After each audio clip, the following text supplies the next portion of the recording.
Over the past couple of years, I've read and summarized over 100 books on this YouTube channel. And by far, the most common question I get is some variation of, well, how did you do that? And today, that's exactly what I'm going to show you. I sometimes think that people believe there's some kind of magical reading or note-taking secret that I found along the way, which is certainly not the case. Actually, if anything, a little story time, I'm particularly bad at reading.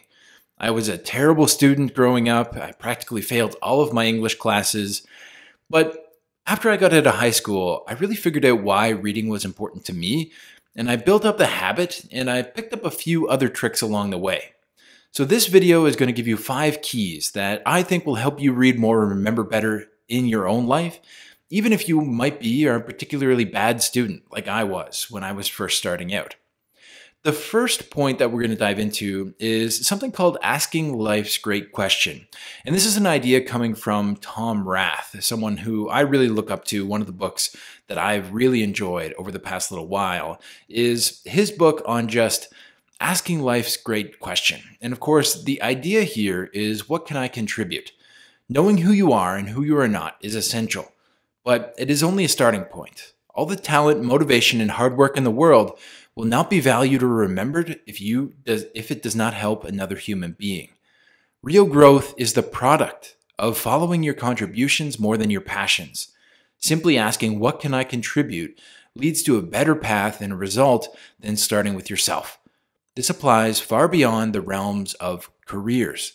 A growing body of evidence suggests that the single greatest driver of both achievement and well-being is understanding how your daily efforts enhance the lives of others.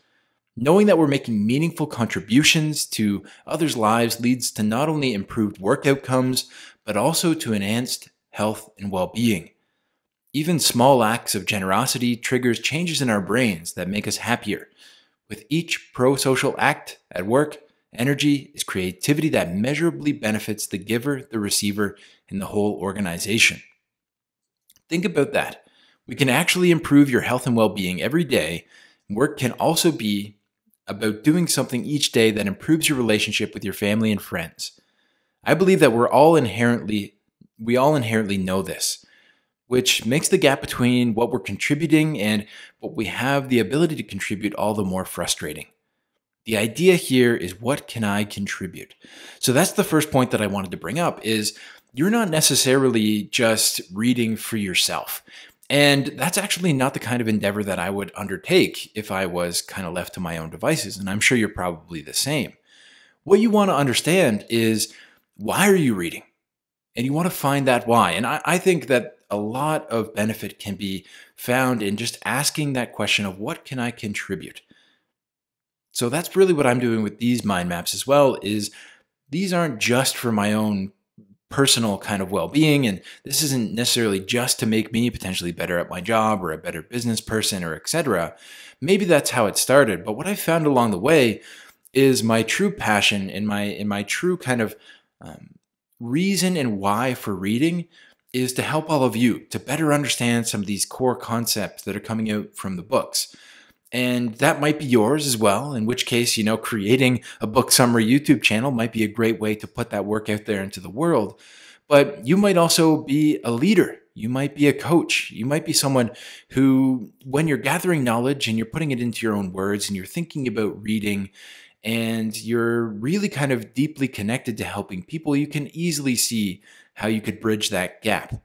And if that's not you, if you're in another profession and you're not really sure what your why for reading is, I would suggest taking some time to ask life's great question of yourself to figure out your why for reading. The next idea, of course, is that we really need a habit of reading. We can't just read through one book and expect any great change to happen. In my opinion, reading needs to be something that happens on a daily basis for you. And probably the best point that I found on habits is coming from this B=MAP. And this is from Tiny Habits, BJ Fogg. I recommend you check that one out as well. But the quote here is that you can change your life by changing your behaviors. And of course, we know that. But what you may not know is that there's only 3 variables that drive those behaviors. The Fogg behavior model is the key to unlocking that mystery It represents the three universal elements of behavior and their relationships to one another. It's based on principles that show us how these elements work together to drive our every action, from flossing one tooth to running a marathon. Once you understand the behavior model, you can analyze why a behavior happened, which means you can stop blaming your behavior on the wrong things, like character and self-discipline for starters.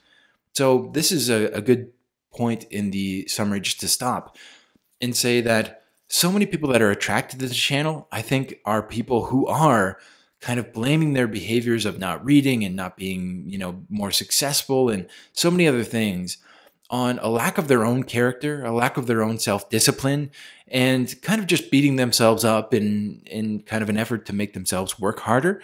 And I think this B equals MAP is our way around that. Because probably as you understand and have noticed throughout your life, even if you do kind of whip yourself into reading more or exercising more or eating healthier, that doesn't often last very long. And of course, with reading, the real benefit becomes kind of compound interest. The more you read, the more you learn, and you're going to see those benefits in 5, 10, 15 years from now. One book isn't going to necessarily change your life, but having information from many different sources and being able to kind of create these thought patterns or these mental models that we're creating on the channel, that's the true benefit of reading. And I think finding the B equals MAP for you is going to be the most important part. So continuing on with the quote, he says, and you can use my model to design for a change in behavior for yourself and for other people. B equals MAP. He says that behavior happens when motivation and ability and prompt converge at the same moment. So we won't necessarily go through each point of B equals MAP, but I'll tell you a little bit about how I make my B equals MAP work for me. So again, you're going to remember that we've got behavior happens when motivation and ability and prompt converge at the same moment. So for me, the way that this looks, the behavior that I want is to read and summarize more books, to gather more information that might be pertinent to me and to the viewers. So that's the behavior that I want. I want to read more and summarize more. Now, motivation, of course, there's a motivation to read, right? But there's also kind of another side of it where it's like it's a motivation not necessarily just to read, but to help other people and to kind of, as we said in Ask Life's Great Question, like, what can I contribute? And I believe that asking life's great question is a big key to understanding the motivation to help you read. Don't read necessarily for yourself. Read for the people that you're going to be able to be of service to. In my own opinion, that's one of the best ways to motivate yourself. Now, ability. Now, as I said before in the very beginning, ability, not my strong suit. I'm actually not that good a reader. But here's how I get around that. We're going to talk more about it inside the FASTER model. But for me, I use a combination of audiobooks and ebooks. Now, why do I do this? Instead of the paper books, I believe, are going to make kind of the ability piece a little bit more difficult. See, I'm moving around during the day. I have a lot of things to do, and I don't always have the ability to have a paper book with me. Now, I'm not finding 15-minute spots when I could just pull up my phone and use an e-reader or listen to an audiobook when I'm on a walk. So I think it's very important to understand the medium you're going to be reading with. So for me, I use an audiobook whenever I'm out on a walk, and what I'm doing is I'm bookmarking pieces that I think are going to be important for me. And after I'm done bookmarking, then I go into the Kindle version of this or the audio or the ebook version of it, and that's when I do the highlights. So I want to make it as easy as possible. And that's what it looks like for me, a combination of audiobook and ebook. If that's not what it looks like for you, I would really recommend figuring out how you can bring the difficulty lower so that your ability to read is going to be higher, right? And of course, there is the ability to get better at reading, which is something we'll talk about a little bit later. But even if you're starting with a particularly low bar in ability, what you need to do is just bring the difficulty down. And then the prompt, of course, is something that once, like as soon as you connect it to another behavior, it's going to happen way more often. For me, that's going for a walk, or first thing in the morning when I'm done drinking my coffee, I put in an audiobook and I start listening. So find your prompt. So use that B equals MAP model to figure out how you can get yourself to read more. And of course, you can check out my video on tiny habits if you're interested in kind of behavior design a little bit further than we are in there. So I noted here on the faster model, quick note, I personally like to use an e-reader and also audiobooks. It gives me this ability to easily highlight the important points, export them to my computer, and upload them into the note-taking software. And I will just tell you all that I use a Kindle e-reader, and then I go on the highlights for Kindle e-reader, and that's how I actually copy and paste into this note-taking template. The tactile version of a nice print book is worth a lot. But for me, really the most important part is like the ebooks are really bringing down the difficulty of reading. So that's very important to me. I've actually started, like I said, buying both versions. I do the audiobook and the Kindle version. Of course, I'm buying them twice. But in my opinion, if a book isn't worth buying twice, it's probably not worth buying once. And of course, this has now become part of my job, so I can use that as a business expense as well, which I know not everyone can do. Essentially now, I just double or triple my effective reading time by listening to the audiobook during the busy but not demanding parts of my day. Highlighting the ebooks is super easy on my phone, and then I revisit those times during scheduled times. And we'll talk about that a little bit later about revisiting inside of Make It Stick. Audiobooks are technically much slower than reading for me, but because they free up that extra time, they're worth it. And here's another thing to think about with the faster model. So this is the faster model out of Limitless by Jim Kwik. Just a quick overview of it. F is to forget. The key to laser focus is to remove and forget what distracts you. And for me, this is not necessarily possible all the time while I'm reading, but when it is possible is when I'm making the notes. So I schedule time in my calendar where I don't check my email, I don't have my phone turned on, but what I do have is this ability to focus laser-like. And that's not always possible. I'm out on a walk, I'm waiting for an appointment or something like that. I can throw in the audiobook or read the ebook, but the studying happens afterwards. The ebook reading and the audiobook reading is really just about kind of finding the information that interests me, and then the studying part happens afterwards. And we'll talk about that with Make It Stick in a minute. In the faster model, A is for act. So traditional education has trained many of us that learning is a passive experience. You sit quietly in class and you don't talk to your neighbor and you consume the information. So I talked about this already, but for me, there is a part of education that is a spectator sport. It's parsing the information. I don't need to know every piece of the entire book. I look for 6 to 8 points.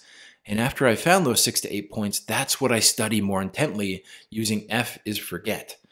S is for state, and this is all about just kind of state-dependent learning. Your state is a current snapshot of your emotions. So for me, I like to do my studying first thing in the morning. I try not to do too much at night other than potentially listening to the audiobooks or reading the ebooks. T is for teach. If you want to cut your learning curve dramatically, learn with the intention of teaching the information for someone else. This is going to come up again inside of Make It Stick, but the way I do this is I look for 6 to 8 points in every single book. Of course, there might be some books that I could get 20 points out of, but thinking I only have 6 to 8 points forces me to be more selective with my reading. E is for enter, the simplest and most powerful personal performance tool. I already talked about it, but it's our calendars. We need to put that learning and studying time in our calendars. And this is, again, my 2-model approach of non-scheduled, but B equals MAP learning or studying, and then my more specific scheduled time that I use for actually studying the stuff that I've parsed out that might be important. R is for review. One of the best ways to reduce the efforts of the forgetting curve is just to actively recall with what you've learned with spaced repetition. Something, again, we'll talk about a little bit more inside of our Make It Stick notes. Now, I think that recollection is very, very important. And one of the ways that I'm kind of in an effort to get better at this is by doing these explorations with you. If you ask a question in the YouTube channel, comment down below, I will do my very best to get back to you and answer your question.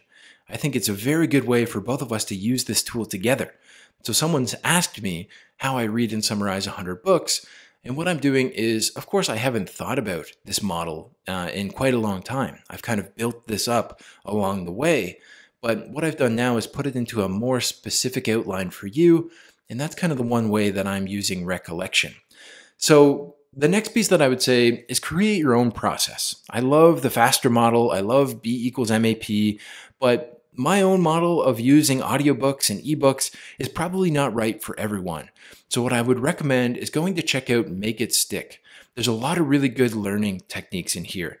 They talk about the fluency illusion, how we sometimes feel like we know things more because we've recently studied them. But our whole idea here is we want to be able to make mental models from books we read 10 years ago. So very important to cut out the fluency illusion. I recommend you go and check that out. The next piece as well is just about testing. So this is all about kind of using flashcards, and I think Obsidian, something that I'm using here to do the note taking, is very good, all about kind of making it so that you don't know what you're going to find before you are clicking on it. So it's kind of like a flashcard every single time you have one of these links here. Side note, I am also doing a video on Obsidian and kind of how to use Obsidian and how I use it to take notes coming up. So keep an eye out for that. But suffice to say, I recommend you go and check out Make It Stick. If you're finding yourself just not understanding the information, or you're finding yourself more accurately not remembering the information or not using the information in your everyday life, I recommend you go and check Make It Stick out, one of my favorite books of all time on learning. And then finally, a little bit of a deliver on your why. So we talked about kind of finding your why and thinking about how you can contribute. And of course, if all you did was read 100 books and you didn't get anything out of them, and you didn't kind of use the information that you learned from those books to put it out into the world, that would be a real shame. So how to take smart notes is the way that I am delivering on my why. And I think you should really check this out. The whole idea here is something that we actually talked about already, is that it's not necessarily your IQ that is making it so that you are smarter than someone else so that you can actually deliver on your why more than someone else can. But it's all about essentially having this system and being able to prepare the information. And this is something that I've been thinking about quite a lot, is essentially it's not IQ that is determining whether you can contribute a lot to the world, but it's your system and it's your self-discipline and self-control. So I recommend you go and check this out after you have this habit built up, and after you have this system of taking notes built up. What you're going to need more than anything else is self-control and self-discipline to stick to it. And that's something that Niklas Luhmann really came up with in his idea of kind of Zettelkasten. This book is all about Niklas Luhmann, by the way. He's got a whole process of taking smart notes. And again, I recommend you go and check out this video that I've done for you. But suffice it to say, the steps are really fivefold. The first one is to make fleeting notes. And I talked about this already, but making fleeting notes for me looks a lot like kind of reading and listening with audiobooks, highlighting the points that I think would make it would make it into my summary.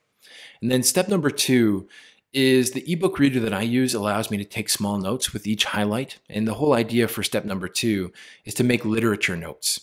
And whenever you read something, you want to make notes about the content or how you're thinking about the content in real time.